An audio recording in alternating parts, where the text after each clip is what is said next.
Halo teman-teman, jumpa lagi dengan gue Fajar Kristiono di YouTube channel gue tentunya Fajar Kristiono. Dan di konten ini gue akan membahas mengenai setting kamera untuk portrait. Oke teman-teman, banyak pertanyaan yang mampir ke DM Instagram atau WhatsApp gue yang menanyakan bagaimana sih gue men-setting kamera gue untuk kebutuhan portrait. Nah, di kesempatan ini gue akan membahas mengenai ini.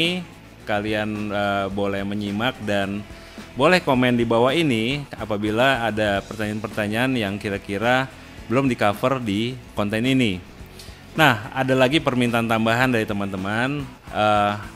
Kalau boleh saya menggunakan kamera Alpha 6400. Jadi hari ini saya akan menggunakan Alpha 6400 sebagai kamera yang dijadikan contoh untuk settingannya.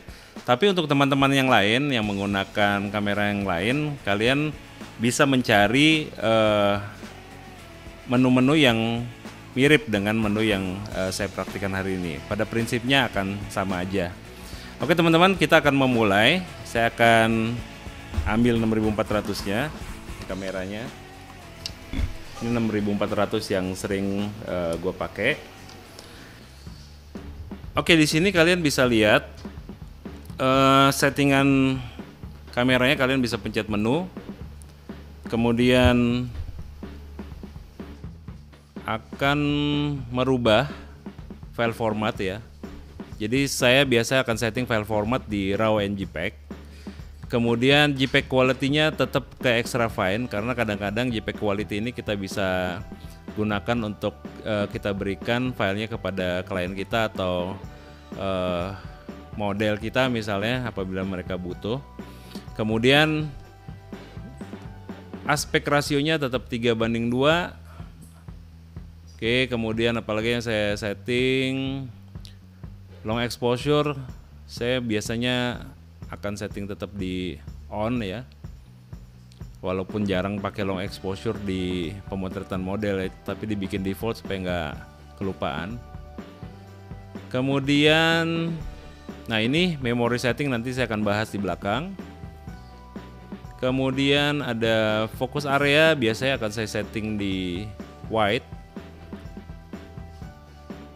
Focus mode akan saya setting di single shot autofocus.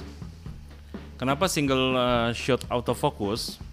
Kita gunakan single shot autofocus pada saat kita memotret di mana modelnya tidak banyak bergerak atau still aja. Jadi penggunaan autofocus single itu akan memungkinkan kita mendapatkan hasil yang lebih tajam. Tapi kita boleh rubah ke autofocus continuous apabila model banyak bergerak. Jadi fokus bisa terus-menerus mengikuti titik fokus di modelnya. Kemudian apalagi yang saya set, fokus area udah tadi wide. Kemudian eye detection itu kita onin ya. Kemudian right left-nya ini biasanya saya auto. Tapi di beberapa kesempatan saya suka rubah juga ke right sama left. Ketika di sudut-sudut atau di angle-angle tertentu, tapi defaultnya selalu ditempatkan di auto. Kemudian ISO setting biasanya akan saya rubah di auto. Kemudian kita buat range limitnya tentuin di 100 sampai misalnya kalian nggak mau sampai sebesar ini. Kita rubah misalnya cukup sampai ke ISO 2000 aja misalnya. Tapi ini tergantung kebutuhan kalian. Kemudian untuk teman-teman yang belum tahu kenapa ISO dibuat range limit ini, kalian bisa lihat konten yang ini. Oke. Kemudian ada lagi flash mode, saya biarkan di fill flash aja, kecuali saya menggunakan lighting dan kebutuhannya dipakai malam hari, biasanya saya akan rubah ke rear curtain, tapi defaultnya kita rubah dulu aja ke fill flash. Kemudian white balance itu biasanya akan saya setting di auto. Untuk portrait ya kita rubah ke auto white balance. Tapi ada satu lagi yang harus kita rubah, yaitu priority set in auto white balance. Kita rubah ke AWB white. Kenapa? Kalian boleh lihat konten yang di atas ini. Nah, untuk DRO ini, DRO biasanya akan saya setting di auto, tetapi ketika gue membutuhkan detail, gue akan naikin ke level 1, level 2, atau maksimal di level 3. Di atas itu detailnya nggak akan terlalu enak, jadi hati-hati menggunakan DRO level ini untuk kebutuhan portrait, karena nanti kulitnya akan terlihat lebih kering. Oke, kemudian picture profile saya nggak rubah, tetap di off aja. Ya, tetap di off. Biasanya akan saya pakai picture profile ini hanya untuk kebutuhan video. Kemudian creative style biasanya saya rubah ke standar atau netral. Ya, pilihan ini tergantung kalian, tapi biasanya pilihan kontras itu akan saya rubah tergantung suasana pada saat pemotretan. Jadi gua akan tambahin kontrasnya ketika kontrasnya kurang, gua akan kurangi kontrasnya ketika kontrasnya kelebihan. Kapan kontrasnya lebih? Misalnya kita motret di siang hari, ketika matahari itu persis di atas kita dan shadow itu nggak enak banget dilihat. Oke, kemudian settingan yang lain adalah soft skin effect. Nah, soft skin effect ini di Alpha 6400 akan memberikan efek kulit yang halus. Jadi kalian hati-hati menggunakannya. Kalau saya sendiri nggak pakai ya untuk ini, tapi mungkin kalau ada yang butuh kalian bisa onin. Kemudian geser lagi. Oke, focus picking. Focus picking akan saya set di default on. Kemudian picking levelnya high, kemudian picking colornya red. Menjaga apabila saya menggunakan manual mode. Jadi ketika menggunakan manual mode, focus picking ini akan otomatis aktif. Oke, kemudian face registration juga akan saya onin. Kemudian register dulu wajahnya. Kemudian kan kalian bisa pilih ini. Nah, untuk pilihan untuk menu khusus face registration ini, kalau nggak salah saya udah pernah bikin kontennya. Nanti saya akan lihat lagi. Kalau belum, mungkin nanti akan saya buat kontennya. Kemudian smile shutter ini saya nggak onin ya. Mungkin sekali-sekali aja kalau butuh.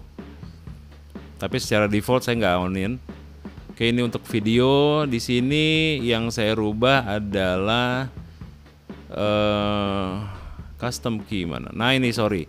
Silent shooting ini biasanya saya defaultnya off ya. Cuma kalau saya butuhin untuk shutternya itu nggak bunyi atau silent, ini akan saya onin. Tapi secara default saya off. Kapan sih saya butuh on? Mungkin kalau motretnya di kayak gereja gitu yang nggak perlu, nggak boleh dengerin terlalu ribut suaranya dan lain-lain. Jadi di tempat-tempat khusus aja. Kemudian custom key mana ya? Nah, grid line kalian bisa aktifin kalau kalian butuh panduan, misalnya kayak rule of third. Oke, kemudian live view display ini on ya, kecuali kalau kalian pakai flash on view ataupun off view. Kemudian motretnya di studio, setting efeknya di offin supaya kalian bisa lihat supaya kalian tidak terganggu sama perubahan setting di kamera gitu, view-nya. Oke, nah ini custom key. Di custom key saya bisa rubah AFMF ini ke AFMF control toggle. Jadi saya bisa pencet ini, saya gantiin untuk kebutuhan perpindahan autofocus ke manual fokus lebih cepat, jadi nggak perlu masuk ke menu. Kemudian ini saya bikin default. Nah, shoot result preview ini saya pakai ketika saya menggunakan live view display on, kemudian saya ingin melihat saya ingin melihat live view display off tanpa merubah menunya. Nah, kapan ini dipakai? Ketika kalian menggunakan flash on view ataupun off view. Oke. Nah, di tengah ini saya rubah ke eye autofocus ya. Jadi saya bisa akses langsung dengan mencet tombol center ini. Nah, ini drive mode-nya 3, saya rubah ke ISO. Ini sih standar ISO. Nah, yang di atas ini sih sebenarnya nggak ada hubungannya sama portrait ya, tapi ini saya set ke movie C1 supaya saya nggak perlu pencet yang tombol movie yang di samping. Oh iya teman-teman, rubah juga ini penting.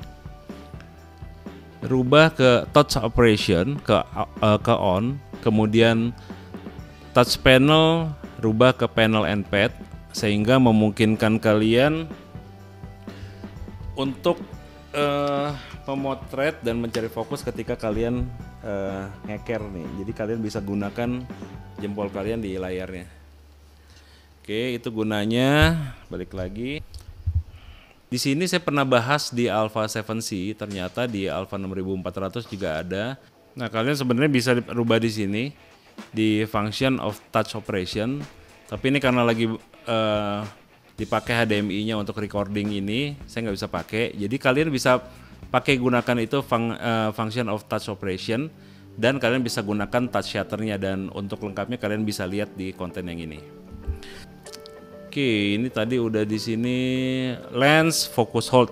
Nah, focus hold ini teman-teman itu digunakan untuk kalian kan bisa lihat kalau misalnya lensa-lensa GM tuh ada button di lensanya. Nah, itu focus hold-nya kalian bisa rubah untuk focus hold, atau kalian bisa rubah juga ke keperluan yang lain, misalnya eye autofocus. Jadi ketika kalian membutuhkan eye autofocus, kalian tinggal pencet aja fokus button di lensanya. Oke, kayaknya itu aja yang gue setting. Sebentar kita lihat. Oke teman-teman, kayaknya itu aja yang gue setting. Jadi itu gue gunakan ketika gue melakukan foto potret. Oh ya, satu lagi gue lupa. Jadi setelah kalian setting menunya untuk potret itu, kalian bisa simpen di sini yang tadi nih. Memory setting, kalian mau taruh di mana? Di 1, di 2, atau di 3, bebas. Jadi misalnya kalian pilih di 1 deh, karena sering potret-potret. Jadi pencet ini. Nah, ini langsung ke register ke memori nomor 1. Jadi ketika kalian butuh settingannya, kalian tinggal ke MR, kemudian pilih 1, udah settingannya akan kembali ke default yang barusan kita setting. Oke teman-teman, jadi memory setting itu fungsinya seperti itu. Kalian bisa langsung setting dulu apa kebutuhan kalian seperti yang barusan gue setting, kemudian kalian record ke dalam memory setting, taruh di memori 1, 2, atau 3 terserah kalian. Kalian boleh rubah-rubah settingnya, motret-motret, tapi ketika kalian butuh untuk setting potret lagi, kalian akan bisa kembali ke sana. Oke, teman-teman, thank you untuk waktunya. Mudah-mudahan konten ini berguna untuk kalian dan kalian bisa mengikuti contoh yang barusan saya kasih atau custom sesuai dengan keinginan dan kebiasaan kalian. Oke teman-teman, thank you udah join dan salam jepret.